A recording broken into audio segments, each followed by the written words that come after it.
he was supposed to kill the others, and then he and a friend of his were... Was that the star prophecy thing? He was going to, supposed to apply the world ruler prophecy, a star will rise from Jacob, a scepter to rule the world. That was the messianic prophecy of that first century period that Christianity and the Jesus movement, if you want to call it that, grows up around.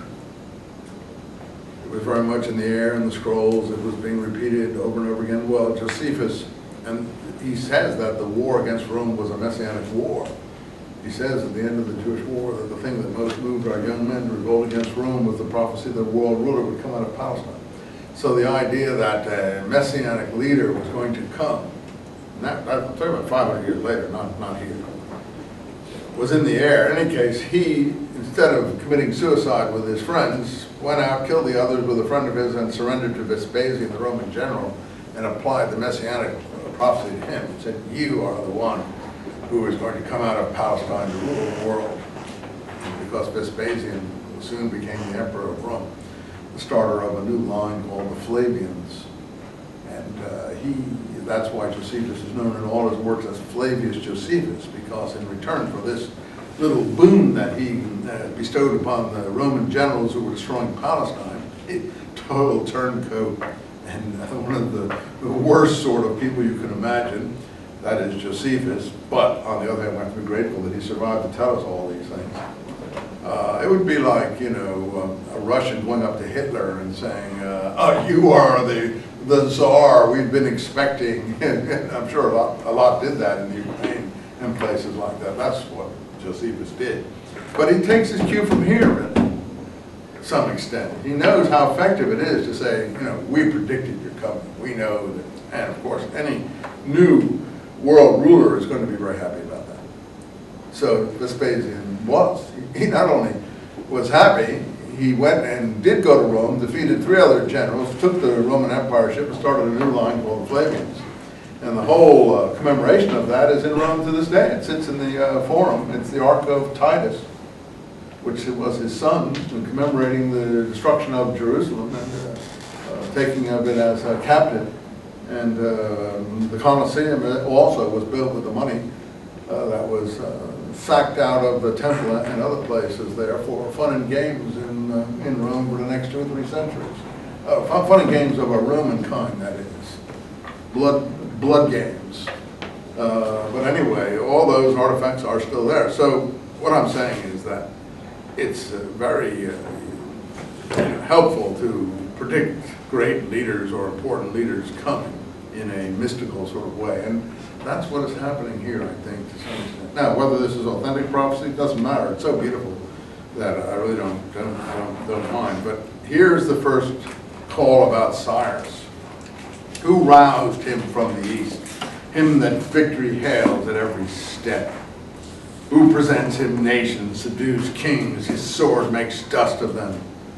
Peaceful? No, I don't think so. Loving? No, I don't see any love in this at all. Who his sword is dripping with blood, basically. Him that victory hails, he presents him nations, his sword makes dust, his bow scatters them like straw, he pursues them and advances unhindered, his feet scarcely touching the ground. What great poetic lines to present to a future ruler. Who is the author of this deed? Oh no, he didn't do it for himself. You know who authored this deed? Our God did.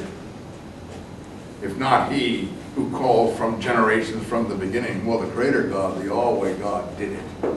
I, Yahweh, I, the Lord, did it. And this Isaiah is just incredible. You know, it's the crescendo of this material. This and Ezekiel. Who am the first and who shall be the last? I am the first and the last. The islands see him and take fright. The Greeks even know it. The limits of the earth tremble. There's no Rome yet, by the way. Men help one another. They say to each other, take heart.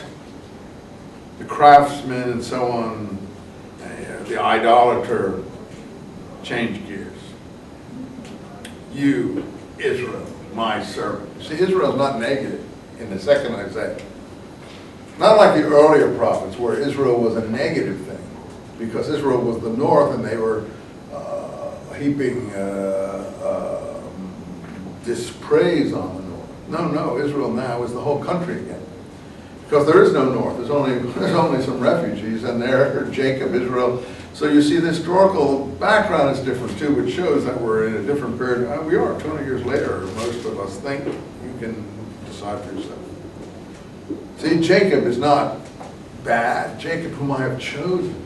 And we're going to get some more things here that I think, for anyone who reads the Bible, are really mind-boggling. Descendant of Abraham, my friend. Do you all have their friend? Friend?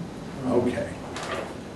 Now look, Abraham is the friend of God, according to Isaiah right here. Does Christianity know that Abraham's a friend of God? What document is it in Christianity? Huh? Yeah, perhaps, but more in the letter of James. It's because Abraham was tested, and therefore he was called the friend of God, James says. I don't know the passage in Hebrews, but it may be in there too. But the big one is in James 2. But not just Christianity. The Dead Sea Scrolls know Abraham as the friend of God, in the Damascus document. And then, of course, who even makes a bigger fuss about all this than both of them? Muhammad. Islam. Abraham is Al-Khalil, the friend. And so much so that Muslims don't even call him Abraham, they call him Al-Khalil, the friend. But they don't know where they're getting it from. They think they're getting it from Muhammad in the Quran, but they don't know where Muhammad's getting it from. But maybe if you have the courage, someday you'll tell them. I wouldn't advise it. They get very worked up when you tell them something came before Muhammad. And they don't take very kindly to it. In fact, if they could, and you were not protected by a government, they would treat you like some of the hostages in Baghdad. If they had their way, if you contradict something that they hold dear. I know, I've had 30 years of experience in my classes. In any event, in our world out here, there's a constitution, and so people don't behave that way. But I wouldn't go into Tehran and say these things, or parts of Baghdad or other areas of the Middle East. Don't go to Indonesia and Malaysia and say these things. You'll find that people get very, very worked up. In any case, that's the first